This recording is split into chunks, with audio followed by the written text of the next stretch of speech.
I love doing what I do, even when we do get flooded like this. And there's probably one. I don't think you'll ever hear me complaining about it's too dry, because I can fix that. But I can't fix these floods. This is the Deep in the Weeds podcast. I'm Anthony Huckstep. Who'd be a farmer? Drought, floods, insect plagues. It's a constant battle with the elements. We've caught up with Block 11 Organics owner Greg Kocanda a few times on the Deep in the Weeds network, and given the impact of the recent floods, we thought we'd check in on Greg and see how the farm is. Greg, how are you? I'm well, Anthony. Thanks for asking. Most of the water's receded, which is good, and hopefully we can get back on with it and get going. It's been a pretty dramatic period of time, and people have lost everything. What's it been like dealing with the floods where you are? So our place at Richmond, I think 3/4 of it went underwater. So at the deepest part, it was probably 1.5 meters of water up till to some crop which survived. So I think there's about 8 acres of sweet corn and 2 acres of other veg that's mixed that I'm not sure we've lost all of it. I had a very quick look there the other day when I could get back there, and some of it looks like it survived, which is good, but then, some of it's gone. But look, for us, we've lost a bit of crop, mate. It's a lot of people have lost more than crop, including their houses, cars, you name it. They've lost property. We're very fortunate in where we are. The water has never broken the bank since we've been there, since 1939. So we've got a strip there where we can just leave all our machinery, tractors, sheds, etc., and they're yet to be touched. So we're lucky in that regard. There's not a lot of effort needs to go into preparing ourselves for a flood. We sort of pull our pump up out of the river, get it up to the high ground, and then basically we sort of just have to sit back and wait and see what happens. So this flood was interesting in that it was a 10-day flood, so that was 4 days longer than last year, and Dad had never seen a 6-day one, which was last year. But so this one, what basically happened, we got a lot of local rain that actually lifted the river to I think it was only so we got, in that initial raise, we got no water on the property. But then it really started to rain, especially in the catchment areas. And, I think there was 6 inches of rain in the catchment. And then prior to this flood, they were releasing a little bit of water out of Warragamba. So the river had a little bit of a flow in it, but it wasn't too bad, which was good. But the water got higher on our property, but not on the river. And that's just because of what's happened downstream and water backed up. So... it's because the river doesn't break the banks, we actually get this build-up of flood water that comes back onto our place slowly. So it's not the flow of the river or anything like that. So it doesn't actually, other than covering our crops, it doesn't really cause much damage. Before the floods, the growing season was already a challenge. Can you tell us about that? Well, it was one that I was telling my family that we're just going to write in the diary as one to forget, because look, we'd already had too much rain, and look, I looked at some numbers there earlier today. In Richmond for this year, we've already had 680 odd mils of rain. I think the normal rainfall for the year is about 1,200. So, and that was one problem. The soil was basically at total saturation. So we couldn't take any of that rainfall either, and that's why we got some localised flooding, which made it different. But look, even prior to all that rain, there was just, what we were getting a lot of grey, no sun days, which was just a real headache. And the other problem was when we did get like an inch or 25 mils or 30 mils of rain every 10 days, it was just making our planting program very, very difficult to be filling in and planting. So the way it works for us is we basically have a season. I'll use sweet corn as an example. So for us in Richmond, we start planting sweet corn the second week of August. and we can plant till the second week in February normally. So in a perfect season, every 7 days we're planting sweet corn so that we've got sweet corn till about June. And with the season we've had, you know, if we've missed 10 days, that was potentially, you know, 5 to 10 days, depending on how the crop grew and everything, that we wouldn't have product for the market. And if we don't have that product for 1 week out of our whole season of supply, sometimes that's the week when it's actually worth really good money, when you actually can be making a lot of your profit for the whole season. And there'll be a lot of weeks in that season where all you're doing is doing a little bit better than breaking even. So, you know, potentially we grew probably a third of the corn that we would normally grow. I remember speaking to you last time, I was telling you about a new crop I was playing with, well, just baby corn, so it wasn't a new crop, we're just halving it. So this year, harvesting at a different period. So this year we just haven't had the opportunity to even harvest any baby corn because we've kept it all fully matured and just not had enough. I've had blokes ringing all week chasing sweet corn. You know, and that's only one crop. You know, then you've got all the other crops that we grow. Tomatoes, we basically hardly planted any tomatoes. None of those ones out of the wild boar, ones out of California. It's been a nightmare. And look, and this basically, it's not only happening to me. Yeah, not everyone got flooded, but those wet periods affect everyone because this wet period has been virtually along the whole East Coast. Again, a bit like the drought 3 years ago. There's been many farms further north from you that experienced extreme flooding as well. What sort of impact does that sort of extreme flooding have on the operations of a farm? Not just losing a crop, but does it affect the soil and the nutrients and getting things back on track? Look, I don't think it would affect the soil too badly because if you're on a floodplain and you're getting a lot of river water running over it anyway, what it's doing is dropping a lot of silt on the ground, which is not too bad for the soil, but it just puts you out, like I just explained about our sweet corn season. You know, guys in other areas are no different to me. Their season might be a little bit different. You know, though, like in the north, they're more winter production or on the shoulder than what we are, but it just throws everything out of whack. And I think the market's seeing it at this very moment. Like, you know, some of the prices for product, especially leafy greens, are just unheard of. And, you know, look, yeah, someone might be making $1 out of it, but there's a lot of blokes making no money because there's no crop to supply. The last couple of years have been challenging, and you sort of detailed some of that. Does this sort of environment and these sort of the elements sort of playing up like this, does that affect what you do and what you're going to plant in the future?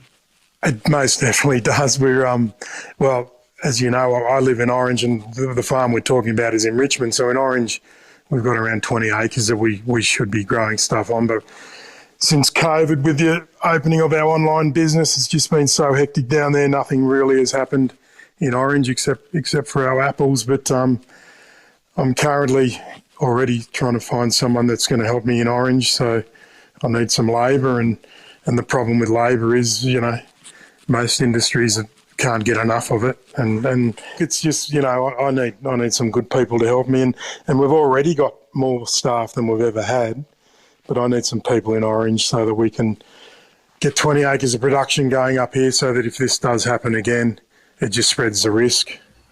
As a farmer in your position, what's better for you, drought or floods, or are they as bad as each other? I'm sorry to everyone that doesn't have enough water, but I'll take the drought any day.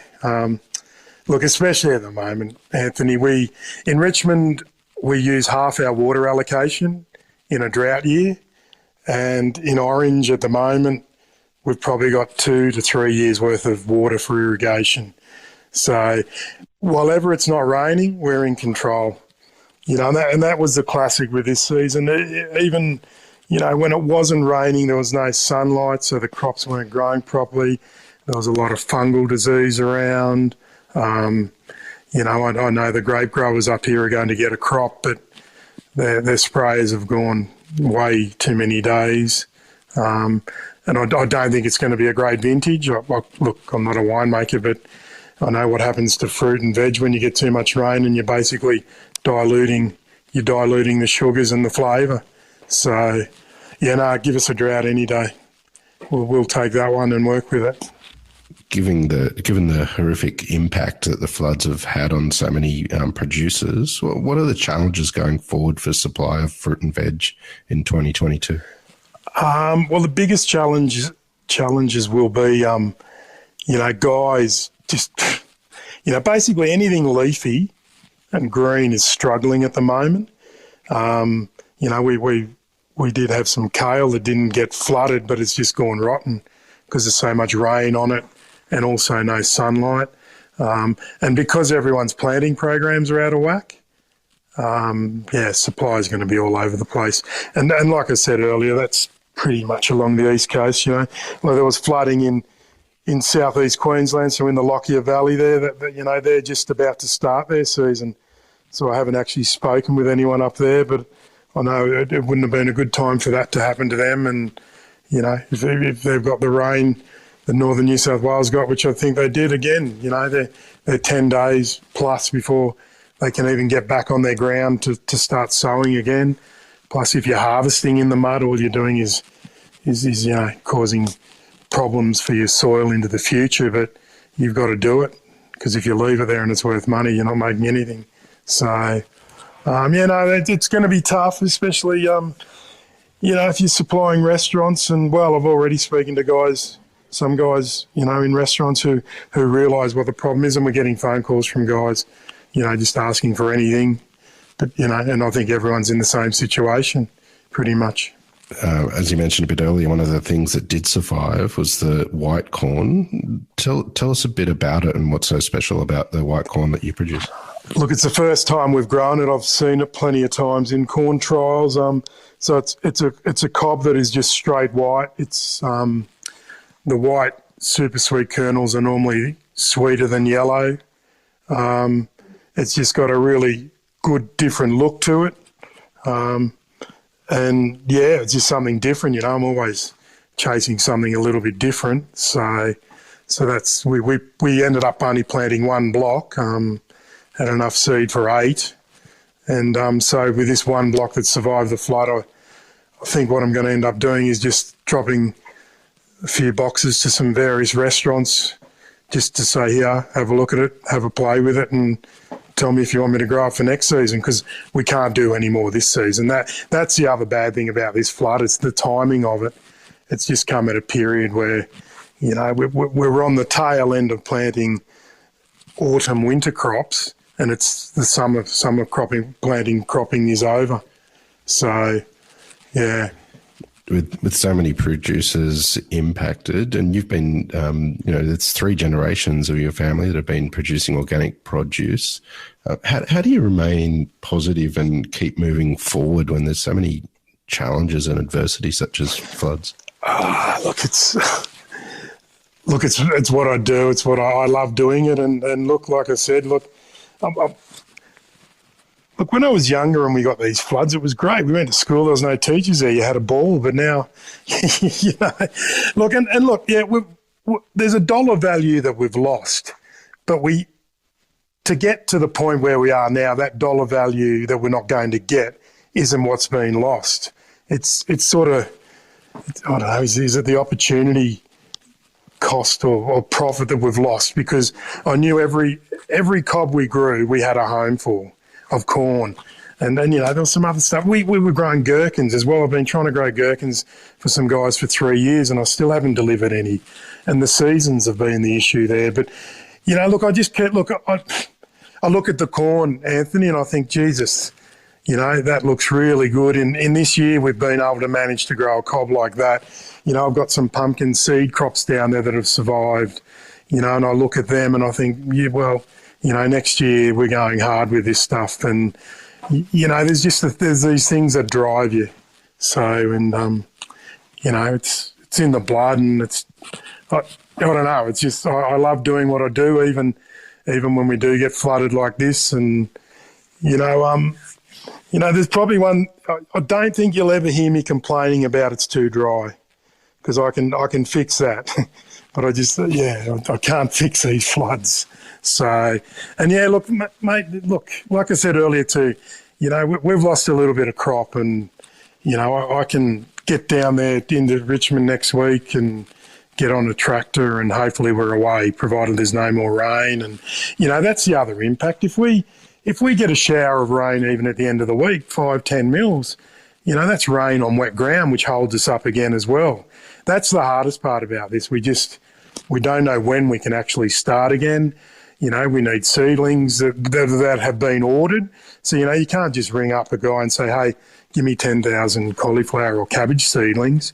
They're ordered 8 weeks, 10 weeks ago, and they're part of a program as well. We've actually got probably 20,000 seedlings down there that we haven't been able to plant.